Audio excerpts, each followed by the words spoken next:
Hi guys, मेरा नाम है साहिल खन्ना और आज मैं लेके आया हूं आपके लिए बजट की सारी हाइलाइट्स। आज हमारी फाइनेंशियल मिनिस्टर ने हमारा बजट 90 मिनट के अंदर ही खत्म कर दिया।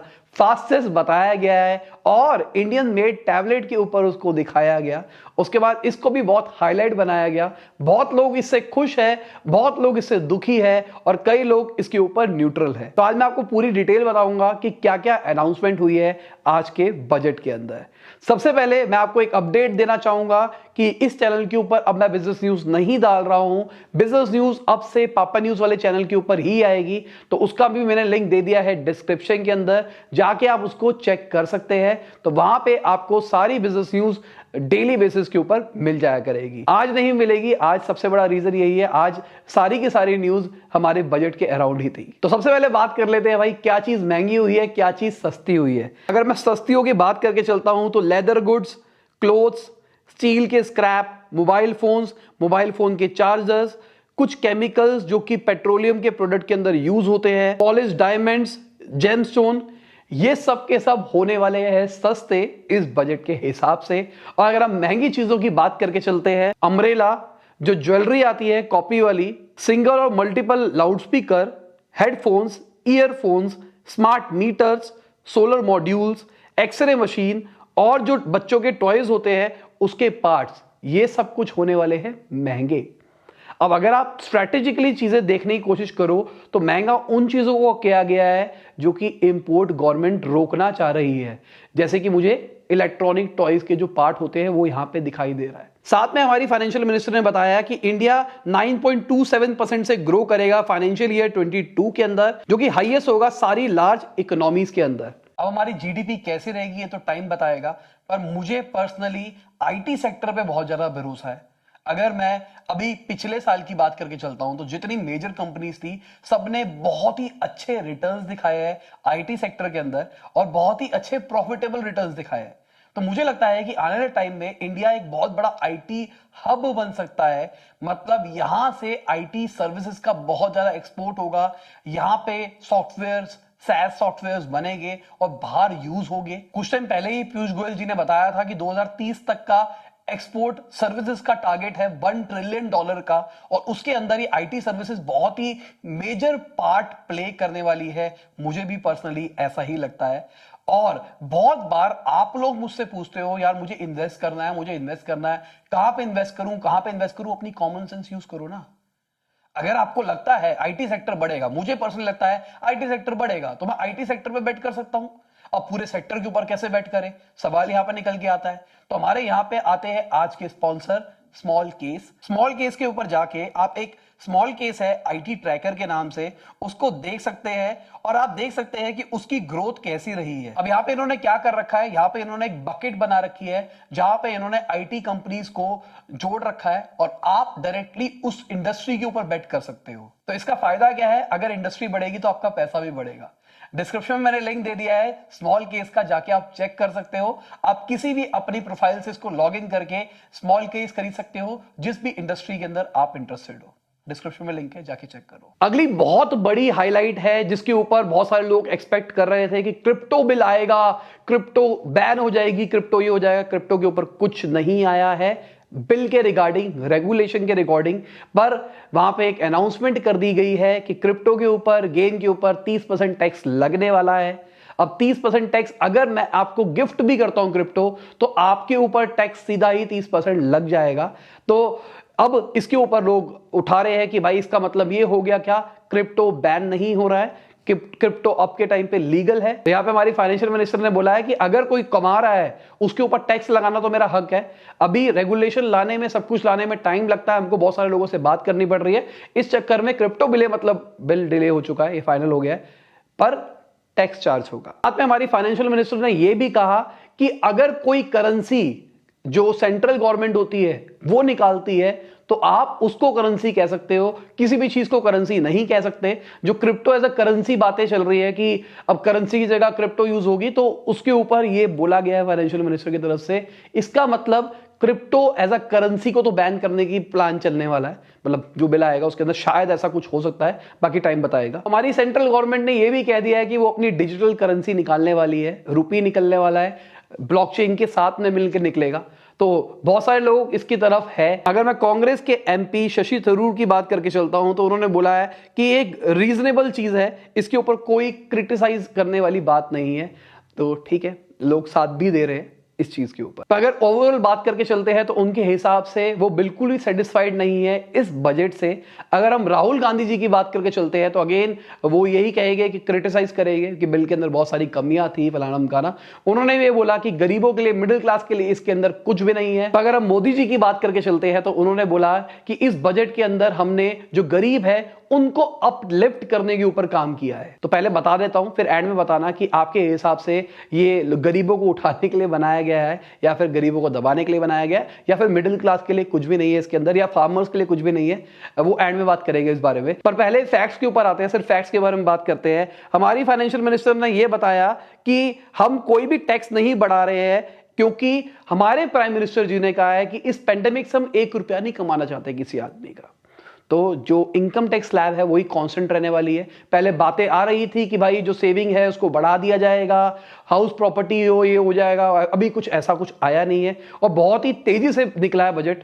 तो आने वाले दिनों के अंदर भी आपको अपडेट्स मिलती रहेगी, क्योंकि बहुत सारे लोग इसको समझेंगे ढंग से कि और क्या क्या बोला गया है और इसके अंदर और क्या कॉम्प्लिकेशंस है। जब निकलेगा तो पूरा पता लगेगा। जैसे ये स्कीम है हर घर नल से जल, इस बजट के अंदर उसको 60,000 करोड़ रुपया अलॉट किया गया है, जिसके हिसाब से 3.8 करोड़ हाउस होल्ड को पीने का पानी मिलेगा।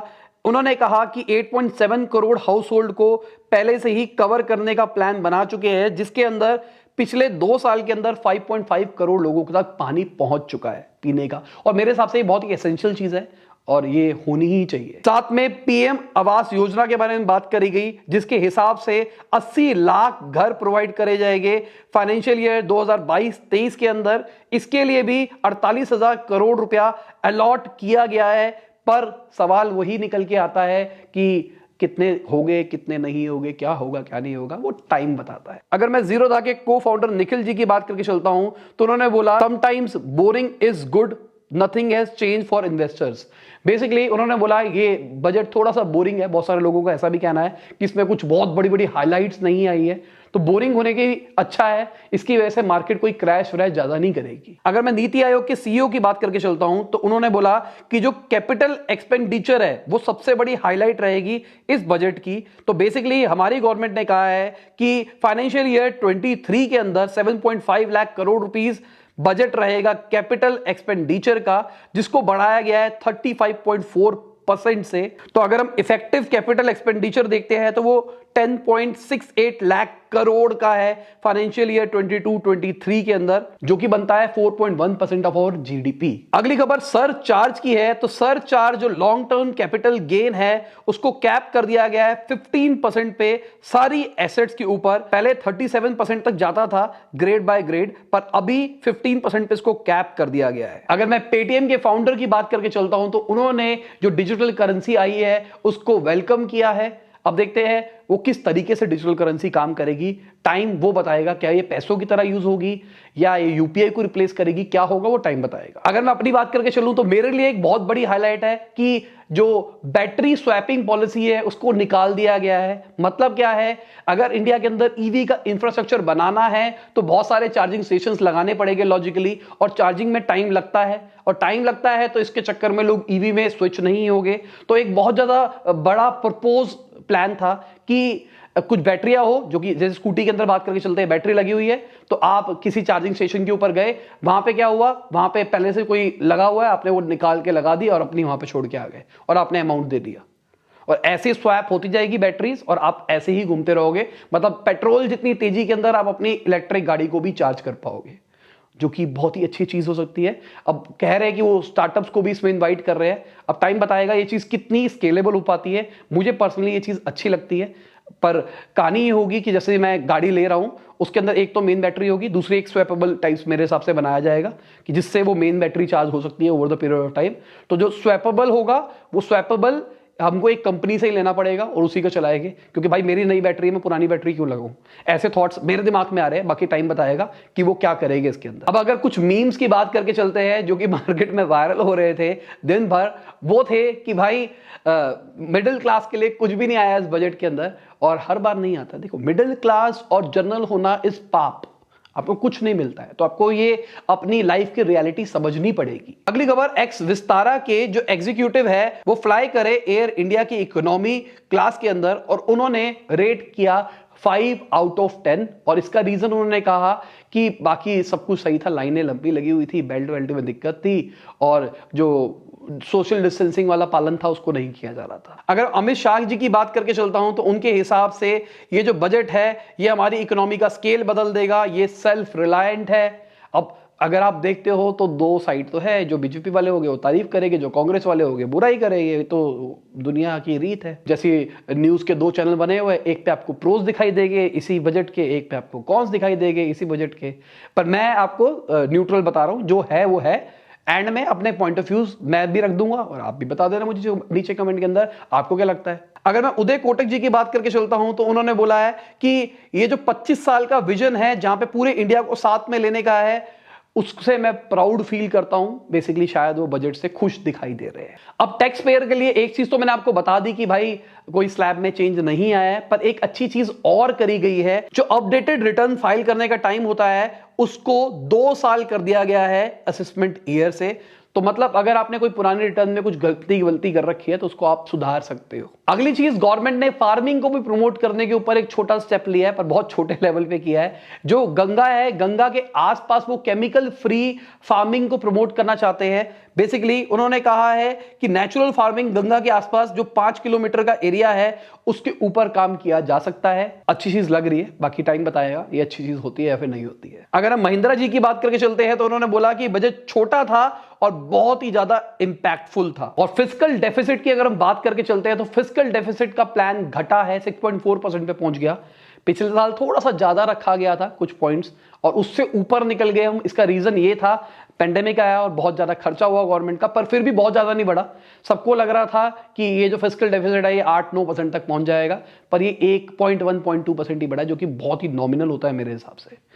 नंबर वाइज करोड़ों में तो बहुत बड़ा नंबर हो गया, पर उतना बड़ा नहीं परसेंटेज वाइज। साथ में हमारी फाइनेंशियल मिनिस्टर ने बताया कि गवर्नमेंट अब किसान ड्रोन्स को भी प्रमोट करेगी।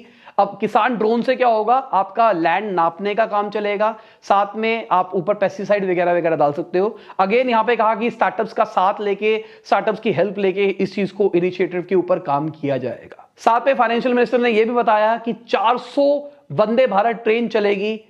बहुत अच्छी चीज है। वंदे भारत मतलब मेड इन इंडिया ट्रेन है, वो इंडिया के अंदर ही बनाई जा रही है, तो अच्छी खबर है। डिफेंस सेक्टर के अंदर डोमेस्टिक इंडस्ट्री को भी बढ़ाने की बात चली है, जहां पे 68% डिफेंस कैपिटल की प्रोक्यूरमेंट डोमेस्टिक इंडस्ट्री से होगी, ऐसा हमारे फाइनेंशियल मिनिस्टर ने कहा है, जो कि पहले 58% हुआ करता था। तो गुड है, इंडियन इंडस्ट्री को प्रमोट किया जा रहा है, मेक इन इंडिया। साथ में एक और अच्छी चीज मुझे पर्सनली लगी, एनिमेशन, विजुअल इफेक्ट, गेमिंग और कॉमिक सेक्टर के लिए भी हमारी फाइनेंशियल मिनिस्टर ने कहा कि इसके भी स्टेक होल्डर्स के लिए हम कुछ करेंगे। बेसिकली उन्होंने इस चीज को एड्रेस किया है। ये एक बहुत बड़ी इंडस्ट्री है जो कि बूम कर रही है, पर इसके बारे में कोई इज्जत ही नहीं कर रहा है। हम जो कंटेंट क्रिएटर्स है, इसके ऊपर एनिमेशन होता है, मूवीज है, हम मेटावर्स की बात कर रहे हैं, उसके अंदर 3D VR कंटेंट बनेगा, और हम ये चीज अगर ढंग से सीख जाए तो हम इसको एक्सपोर्ट ऑफ सर्विस कर सकते हैं। अगली खबर, जो स्टार्टअप इंडिया के अंदर कंपनीज रजिस्टर होती है उनको टैक्स इंसेंटिव मिलता है, 3 साल तक वो अपना टैक्स का रिलैक्सेशन ले सकती है, उसको अब एक्सटेंड कर दिया जाएगा 1 साल और 4 साल तक ले सकते हो। बहुत अच्छी चीज है बहुत सारे स्टार्टअप्स के लिए। पर कहानी ये है कि स्टार्टअप, वो वाली स्टार्टअप प्रॉफिटेबल भी होनी चाहिए ना। तो हम जो बड़ी स्टार्टअप्स के नाम सुनते हैं वो तो लॉस मेकिंग स्टार्टअप्स ही होती है मेजरली, और इसका बहुत बड़ा रीजन होता है क्योंकि VC इन्वेस्टमेंट आ रही है हमारे देश के अंदर, और हमारी फाइनेंशियल मिनिस्टर ने भी यही एड्रेस किया कि VC जो इन्वेस्टमेंट है वो बहुत सारी हमारे देश के अंदर आई है, और हम उसको बढ़ाने के लिए अब और हेल्प करेंगे, सेक्टर्स मतलब एसोसिएशंस बनाएंगे जो कि प्रमोट करेगी इस चीज को भी, तो मतलब और फंडिंग मिलने वाली है। साथ में ई पासपोर्ट्स के बारे में बताया गया, जहां पे चिप लगेगी उसके अंदर, बेसिकली एक तरह का आपका डिजिटल सिग्नेचर टाइप होगा उसके अंदर, तो आपको लाइन में लगना नहीं पड़ेगा, टैप एंड स्कैन टाइप का होगा, और इससे आपका ईज कन्वीनियंस रहेगी। बाकी रिस्क भी रहेगा इसके साथ में, पर सिक्योरिटी भी रहेगी। आपका वो चोरी होगा पर ट्रैक हो जाएगा मेरे हिसाब से, सही है। बाकी टाइम बताएगा इसके अंदर भी कोई लूपहोल निकल के आता तो। साथ में 5G स्पेक्ट्रम के ऑक्शन के बारे में बात करी गई, 2022 के अंदर रोल आउट होगा, क्योंकि मुझे पर्सनली थोड़ा सा मजाक सा लगता है, क्योंकि अभी तक हम 4G को भी ढंग से नहीं केटर कर पाए हैं। हम 5G की बातें कर रहे हैं, हम 5G कर देंगे 5G। भाई पहले स्पीड तो ले आओ फोन की, नेटवर्क तो आते ही नहीं ढंग से। हम इससे बड़े तो पुराने जमाने में नेटवर्क आते थे, फोन पे बात तो होती थी ढंग से, आज फोन पे बात नहीं होती। इन्होंने वाईफाई कॉलिंग के ऑप्शन निकाल दिए। क्यों निकाल दिया? तुमको अपने नेटवर्क पे रिलायबिलिटी नहीं है ना, तभी तो हम वाईफाई ऑन करके अपने वाईफाई कॉलिंग कर रहे हैं, अपने नेट को यूज करके, अपने वाईफाई को यूज करके कंपनी वालों को पैसे दे रहे हैं, है ना। अगली खबर ई विद्या की है, जिसके बारे में मेरे को भी अभी पता लगा था, मतलब जब मेरे को बजट के बारे में पता लगा। ई विद्या बेसिकली जो लॉकडाउन हुआ, इसके चक्कर में बहुत सारे लोगों की एजुकेशन छूट गई। अब उसके लिए गवर्नमेंट ने टीवी के ऊपर सिखाते थे छोटे बच्चों को, अब वो कह रहे हैं कि हम इसको स्केल करेंगे, 1st क्लास से लेके 12th क्लास तक के बच्चों को टीवी पे पढ़ाया जाएगा। और पहले लिमिटेड चैनल पे आता था, अब 200 चैनल कहे जा रहे हैं जिसके ऊपर ये आएगा। तो बहुत ही अच्छी चीज है मेरे हिसाब से। मैंने भी कुछ चैनल्स देखे थे बचपन के अंदर, मतलब थोड़ा बड़ा हो चुका था, इंजीनियरिंग में था तो देखा था मैंने, पर वो डीडी नेशनल के ऊपर आता है जहां पे अच्छी टेक्निकल बातें चलती थी और वो लोग देखते ही नहीं थे क्योंकि इज्जत ही नहीं थी लोगों को। पर मुझे लगता है अगर ये कुछ प्राइवेट प्लेयर्स भी इसके अंदर आ जाए और इसकी थोड़ी प्रोडक्शन क्वालिटी बढ़ा दी जाए तो बहुत सारे लोगों का भला हो सकता है यार। कोचिंग सेंटर सब खत्म हो सकते हैं लाइव ट्यूशन चल रही है टीवी के ऊपर, टीचर आ रहा है टॉप लेवल का, उसको पढ़ा रहा है, सारे बच्चे पढ़ रहे हैं, टीचर भी पढ़ा रहा है, टीचर को भी पैसे मिल रहे हैं, सबको फायदा हो रहा है, चैनल भी पैसा कमा रहा है और बच्चों का भी फायदा हो रहा है बिना पैसे खर्च करे। साथ में हमारी फाइनेंशियल मिनिस्टर ने यह भी कहा कि स्टेट्स को एंकरेज करा जाएगा जो एग्रीकल्चर का सिलेबस है उसको अपडेट करने के लिए। हर एक का सिलेबस अपडेट करना चाहिए क्योंकि बहुत सारी चीजें हैं जो कि आप पढ़ाई करते हो पर रियल लाइफ में आपने वो पढ़ी नहीं होती है। साथ में हमारी फाइनेंशियल मिनिस्टर ने पीएम गति शक्ति के बारे में बात करी, जो कि 7 इंजन्स के बारे में बात करी जिसकी वजह से हमारा देश चलेगा। Road, railway, airport, ports, mass transport, waterways, logistic infrastructure. तो बेसिकली ये चीजें हैं जिसकी वजह से हमारा देश इंप्रूव हो सकता है और लॉजिकल चीज रखती है मेरे को। अगर हाईवे और रोड्स की बात करके चलते हैं तो कहा जा रहा है कि 25,000 किलोमीटर एक्सटेंड करा जाएगा नेशनल हाईवे को। देखते हैं होता है नहीं होता है। बाकी पिछले कुछ टाइम में हमने देखा गवर्नमेंट ने development road wise highway wise करी है अच्छी खासी ऑन पेपर। मुझे रियलिटी नहीं पता क्योंकि मैं गाड़ी लेके बहुत लंबे रूट्स पे नहीं गया हूं, जो जाता है और नीचे कमेंट में बता सकता है। साथ में हमारी फाइनेंशियल मिनिस्टर ने एक बहुत इंपॉर्टेंट चीज को एड्रेस किया जो कि मुझे पर्सनली भी बहुत अच्छी लगती है। गवर्नमेंट का जो इनिशिएटिव था प्रोडक्ट लिंक्ड इंसेंटिव का, कि मतलब अगर आप यहां पे प्रोडक्ट बनाते हो तो इससे आपको फायदा देंगे। तो उनका कहना है इससे 60 लाख से ज्यादा जॉब्स बनेगी आने वाले 5 साल के अंदर और बहुत ही अच्छी चीज है मेरे हिसाब से। इनडायरेक्टली डायरेक्टली जॉब क्रिएट हो, नौकरी मिले लोगों को, वो बहुत इंपॉर्टेंट चीज है। साथ में 75 डिजिटल बैंकिंग यूनिट्स की बारे में बात करी गई जो कि 75 इंडियन डिस्ट्रिक्ट के अंदर सेटअप करे जाएंगे। तो अगेन ये भी चीज अच्छी है, गवर्नमेंट डिजिटल बैंकिंग को प्रमोट कर रही है। आप डिजिटल बैंकिंग का यूज करते हो या फिर नहीं करते? मैं तो पर्सनली डिजिटल बैंकिंग ही बहुत टाइम से यूज कर रहा हूं। मुझे ऑफलाइन बैंकिंग यूज करे हुए भी मेरे हिसाब से 4-5 साल हो गए होंगे। अगली खबर वर्डल ऐप की है, तो उसको न्यूयॉर्क टाइम्स ने खरीद लिया। तो बहुत टाइम से मैं देख रहा था, बहुत सारे मेरे फाउंडर कनेक्टेड है तो वो स्टोरी के अंदर कुछ डालते रहते थे, ब्लॉग्स ऊपर वर्डल लिखा हो, तो मुझे कभी समझ में नहीं आया ये चीज क्या है। तो अभी ये पता लगा ये खबर क्या है, तो उसके बाद अभी देखेंगे वर्डल है क्या। आपने यूज किया या नहीं किया? जिन्होंने यूज किया नीचे कमेंट में जरूर बताना कि ये चीज है क्या। अगली खबर सुप्रीम कोर्ट की है, तो उन्होंने दिल्ली हाई कोर्ट के ऑर्डर को साइड में रखने के लिए कह दिया है जो कि फ्यूचर रिटेल और अमेजॉन वाला सीन चल रहा था उसके ऊपर। तो बेसिकली फ्यूचर रिटेल और अमेजॉन का पंगा चल रहा था, वो दिल्ली हाई कोर्ट पे गए। दिल्ली हाई कोर्ट ने कहा कि आपने गलत किया है, जो सिंगापुर से कहा गया है आपने उसकी बात को नहीं माना है। पहले कोई मान जाता है, कोई नहीं मान जाता, फिर ये लड़ते रहते हैं, ऊपर बैंक पे जाते रहते हैं, कोर्ट पे, फिर ये चीन चलता रहता है। पर अब सुप्रीम कोर्ट ने कहा है, अब वो दोबारा से वर्डिंग देगा सब कुछ हटा के। अगली खबर टाटा मोटर्स की है, तो उन्होंने नेट लॉस रिपोर्ट किया है 1516 करोड़ रुपीस का Q3 के अंदर। 4.5% ड्रॉप आया है उनके रेवेन्यूज के अंदर। और इसका रीजन क्या, शॉर्टेज है या फिर टाटा की गाड़ियां लोग ले रहे हैं, ये है। अगली खबर इकोनॉमिक सर्वे के हिसाब से $1.4 ट्रिलियन की इन्वेस्टमेंट होगी इंफ्रा के अंदर अगर हमको 5 ट्रिलियन की जीडीपी बननी है 2025 तक। बाकी ऐसी कुछ अनाउंसमेंट नहीं हुई है पर देखते हैं तब तक आगे जाके हो पाती है नहीं हो पाती है। अगली खबर एक क्रिप्टो एक्सचेंज की है, FTX की। उन्होंने $400 मिलियन रेज किए हैं $42 बिलियन की वैल्यूएशन के ऊपर, और ये 3 साल पुरानी ही क्रिप्टो एक्सचेंज है। अगली खबर AICTE की है, तो उन्होंने कहा है जो एडटेक कंपनियां हैं उनको अलाउ नहीं किया जाएगा किसी भी डोमेन में काम करने के लिए। आजकल कोई भी एडटेक खुल रही है, वो किसी भी डोमेन में अलग अलग में काम कर रही है, तो उन्होंने कहा नहीं भाई ऐसा कुछ नहीं है। ये पहले हमने कॉलेजेस गवर्नमेंट को सबको अप्रूवल देते थे, अब ये सबके सब इसके अंदर घुसे जा रहे हैं। आजकल क्या हो गया है, गवर्नमेंट कॉलेज के साथ में प्राइवेट प्लेयर्स आके एडटेक वाले पार्टनरशिप करके भी अपना हाइब्रिड प्रोग्राम भी निकाल रहे हैं। अगर हम बायजूस की बात करके चलते हैं, तो बायजूस का भी आईपीओ आने वाला है, तो वो तकरीबन $700 मिलियन रेस कर सकता है अपने आईपीओ की फंडिंग से पहले। लास्ट अगर उनकी वैल्यूएशन देखी जाए तो $21 बिलियन की थी, अभी नेगोशिएशन स्टेज पे चल रहा है। एसपीएसी के हिसाब से वो अपना आईपीओ निकालने वाले हैं। अब देखते हैं क्या होता है क्या नहीं होता, कितने पे निकलता है उनका आईपीओ। इंडिया में नहीं निकल रहा, बाहर ही निकाल रहे हैं, क्योंकि इंडिया में उनको शक है कि शायद नहीं चलेगा, क्योंकि बहुत नेगेटिव मार्केटिंग हो चुकी है। अगली खबर जीएसटी कलेक्शन की है, तो ग्रॉस जीएसटी कलेक्शन जनवरी के महीने के अंदर 1.4 लाख करोड़ तक पहुंचा। ये हाईएस्ट है एवर अगर अभी तक देखा जाए तो। और इसी के साथ ये एनालिसिस वीडियो खत्म होती है, और लास्ट में मैंने थोड़ी सी बिजनेस न्यूज जोड़ दी जो एडिशनल था।